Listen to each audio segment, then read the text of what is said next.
එකම දවසේ ඔයාට වැඩ ගොඩක් කරන්න වෙලා තියෙනවද? Hi, I'm Gitu. මම ඉතින් මේ රෙඩි වෙන්නේ උදේම යුනිවර්සිටි එකට යන්න. ඊට පස්සේ මට ඔෆිස් යන්නත් තියෙනවා. මං ඉන්න ප්ලේස් එකේ ඉඳලා බස් ස්ටෑන්ඩ් එකට නම් ඇත්තටම walking distance තියෙන්නේ. ලොකු දුරක් නෑ, හරිම ළඟයි.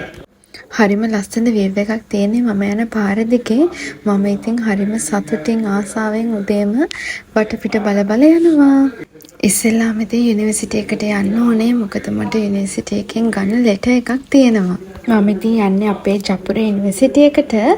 මගේ ලයිෆ් එකේ ලස්සන මෙමරීස් වලින් පිරුණු තැනක් තමයි මේ තියෙන්නේ. පුළුවන් තරම් ඉක්මනට මම ආපු වැඩේ යුනි එකෙන් කරලා ඔෆිස් යන්න ඕන නිසා ඉතින් මම ඉක්මනට ටුක් එකේම යුනි එක ඇතුළටත් ආවා. මම ඉතින් වැඩේ කරගත්තට පස්සේ මම හිතුවා මොනවා හරි කන්න ඕනේ කියලා. ඔයාලට දැන් තේරෙනවනේ මම මොන ෆැකල්ටි එකේද කියලා. ඔව් මම මැනේජ්මන්ට් ෆැකල්ටි එකේ ස්ටුඩන්ට් කෙනෙක්.